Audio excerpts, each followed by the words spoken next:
Hey guys, what's up? Welcome to the channel, or welcome back to the channel. We are the Mile High Property Brothers. Today, getting into it, we'll be talking about costly mistakes to avoid when moving to Denver. Let's check it out.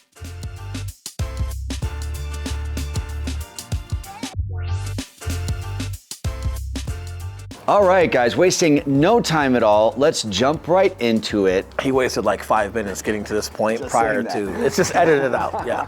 Wasting no further time, getting right to our first point, guys. If you are moving to Colorado, depending on where you're gonna come from, it could be a costly mistake to not fully factor in everything when it comes to the new cost of living that you'll be experiencing on a day-to-day basis when living in the Denver metro area. Such as the biggest and maybe most obvious one to you or not, but that's gonna be your housing expenses. Colorado and the Denver area as a whole honestly tends to be pretty competitive as far as cost of living all across the board when it comes to your daily utilities, your daily wants and needs, groceries, gas, things like that. Actually, our gas out here tends to be really, really good. Housing is where you're gonna see the biggest difference. Water's still pretty good. Housing, like just, and what he means by housing is just like the cost of the actual house, correct? So on average right now, like it's still pretty accurate. We've been talking about this for about a year, but it's still pretty close, pretty accurate based off of national numbers. Denver metro is about 30% higher than the national average, but we're 30% less than California and some other states. So if you guys think about that as far as like being on the upper echelon, we're more expensive than most states, but not as expensive as some of your most popular states. That's right, and some other places that you might be saving some money. So again, this isn't gonna be a costly mistake by moving here, maybe a costly mistake if you're staying where you're at, but that's gonna be how affordable of property taxes we have. And yes, we do have state income tax, but it is a very reasonable flat state income tax, which is actually pretty decent across the board. Correct, and just making sure that you guys understand like the property taxes, we're pretty low here, about 1%, sometimes just under. On the very high end, yeah. Depending on where you live, if you're gonna be somewhere by the water, there are some places that get up to $25,000, $35,000, which is still just over 1%. But you can go from a spot in Castle Rock where it's $5,000, $7,000 a year, and you can go just across the way and something be $25,000 based off of just where it's at or how unincorporated it is. So even though like that's still percentage-wise pretty good as a national average, you still wanna factor that in because it's a drastic difference between certain neighborhoods and areas in here. So something to think about either way across the board, property tax pretty good here.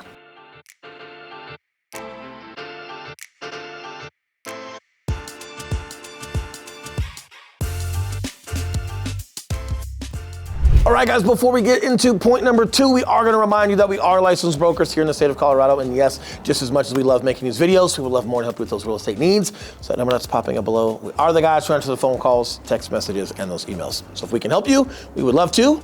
That being said, let's get back into our next point. Let's do it.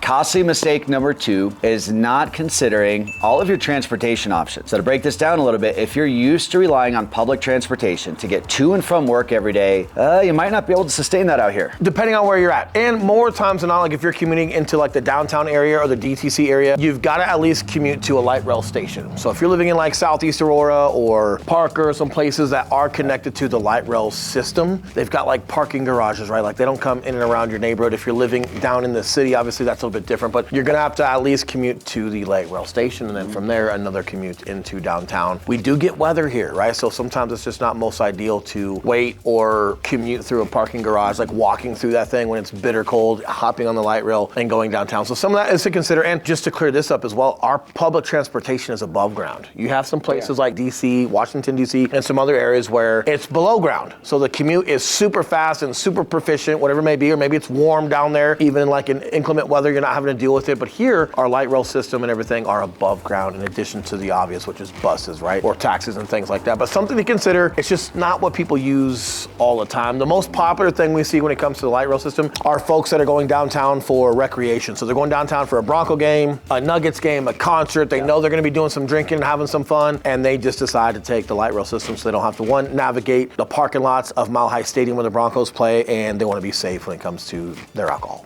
It's true, and factoring into transportation as well, you may need a new car when you get out here, because if you are driving that 2-wheel drive Honda and you're coming to Colorado, man, that might not work for you anymore. If I wasn't so nice, I would have our editor find the video and the spot where this dude right here is telling people that a 2-wheel drive what you're talking about. Honda Civic is okay out in Colorado. No, it's not. Are plenty of people here that have Honda Civics, Toyota Camrys, Subaru. But if you're driving the other ones, they're Honda just front-wheel Civic? drive. There's Plenty of people here with those. And it's not okay because we have inclement weather here. And then he says, well, then just don't drive on that day. It's not about not driving when there's snow out here. Like, part of the reason why you guys are out here is to enjoy skiing, snowboarding, lodging. There's so much fun to enjoy during the winter that you're gonna wanna get out and be proactive about it. And if you have a 2-wheel drive Honda Civic, or a little big wheel, you're still riding around, you're not gonna be able to enjoy a lot of what Colorado has to offer during the winter, right? So yes, all-wheel drive, 4-wheel drive, suggested. That's right. Now, costly mistake number 3 is not factoring in all of the home maintenance expenses and just extra things that might be needed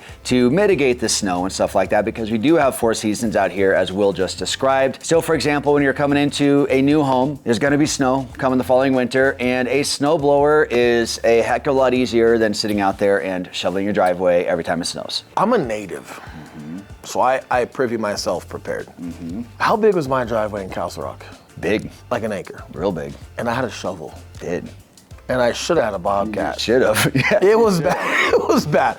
Even now, when we're here, my family's here in South Shore. You guys have seen a lot of South Shore coverage. We had another baby, so we want to be back and close to family. Even where we're at now with a typical 3-car garage and a driveway that's fitting for a 3-car garage, we'll still get enough snow that piles up 6, 7, 8 inches. And if it's wet, it's really heavy. Square footage wise, when you're looking at it, it doesn't look like a huge surface to do it, but it adds up. It gets heavy real quick. And when you're trying to go through the middle or the edge of your driveway, like, there's just not a lot of places to put the snow blowers and things like that are, I can't remember what we spent on ours, $500? Yeah, it's like under that, $1,000. Such a great tool for you guys to have. Hey, snow blow the sidewalk of your neighbor's yard. Oh. Maybe even like their driveway, just a little, not too much to create the expectation that you're gonna do it, but if they're out of town or whatever, maybe a little neighbor trick. That's true. Man, they super appreciate it. You're on good terms with them if you ever need a favor. Good neighborly favor. They'll love you forever. 100%.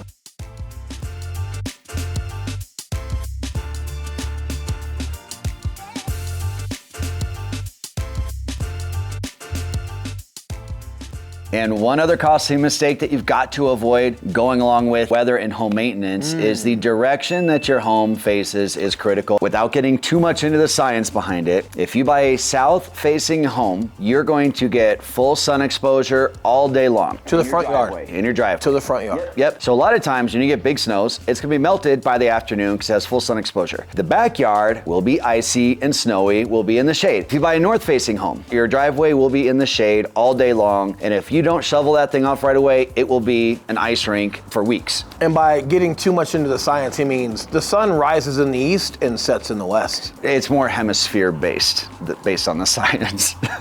It's science.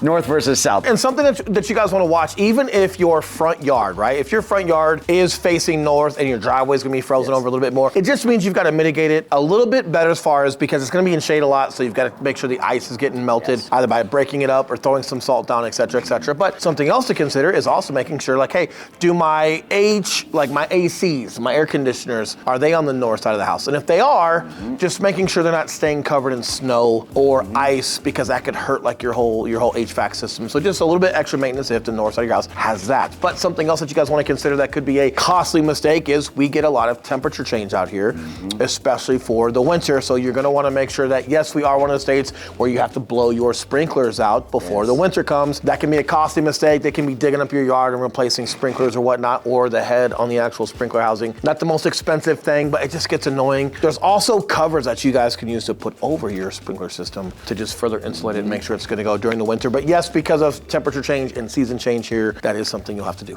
All right, moving right along, the next potential costly mistake is not properly researching the job market that you're in. Now, just to give you guys an example, if you're coming from a place where you are potentially 30% lower housing expenses and you're moving to Colorado and that's going to be an increased expense for you, you're going to want to make sure that the position that you have or the industry that you're in is going to have a raise that's comparable to your increase in your living expenses. And typically, if you guys are working for like a big company or a corporation, they tend to allocate for this automatically. Just dot your I's, cross your T's, because you want to make sure you address some of the cost of living and all that good stuff. But if you are a small business owner or an entrepreneur, you do your own thing. For example, if you're an electrician and you run your own business, you definitely want to dive in, maybe give us a call, ask some questions, find some websites where you can see what people are charging, because you're gonna have to adjust your own prices based off of labor, based off, I'm sure parts and things like that could be the same, but based off of like just labor and different things, you're gonna have to adjust your own, and you're gonna want to, and people expect it. You're just gonna have to figure that out on your own a little bit. So if there's something like that for you guys that we can help with, let us know. Yeah, and also paying attention to supply and demand of said industry. So for example, mobile car wash, do that here. They'll make a lot of money. Yes, car wash is absolutely crushed. Trades also do extremely well out here. If people aren't flipping homes, they're remodeling their homes out here, or homes are being built. So trades out here tend to do very, very well. And then you look at all the other tech companies that are here, between tech and aerospace and just other startups. Colorado is really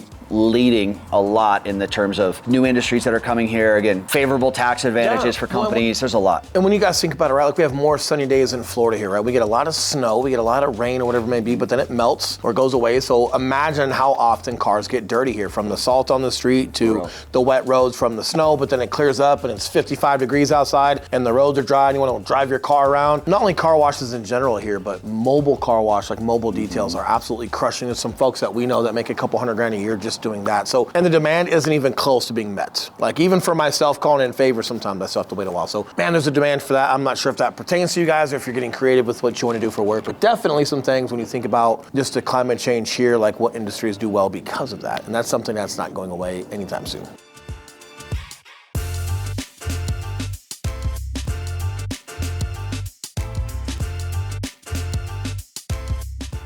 All right, guys, this leads us to our final point, and it could be costly. I'm glad you guys stayed around for it, but it's not calling the Mile High Property Brothers and helping you with your real estate needs. And as funny as that sounds, it's actually true. Yes, and there's a reason for this, right? We have an actual point to this. It's not just a goofy thing that we're trying to say. Oh, the phone numbers and the shout outs that we throw up, that's for that, right? This is the actual point. Exactly, guys. So when you're looking to buy a home in Colorado, there's a few things about the Colorado real estate market that's specific to our state that might not apply to other states. For example, when you're looking at homes and their overall appreciation, single family homes out here do the best. Townhomes do the second best. Condos don't do as well as far as appreciation goes. And the reason being is in Colorado, people want to own some sort of land. They love. There's space for it. Like that's the whole thing. Is like based off of our layout here. Like people aren't trying to live downtown. Yes. It's just not that, like downtown's fun. It's great. There's a lot of great food. There's a lot of great things to do, but people aren't going out of their way to just live down there. People want space. They want to feel like that Colorado atmospheric. Condos just aren't going to do well, right? But it comes into like things that, you know, are you backing up to open space? Are you backing up to a road and maybe you don't think it's that busy of a road, but it is that busy of a road. If you guys look on a map and look at Smoky Hill, in some spots it looks like a 2-main road.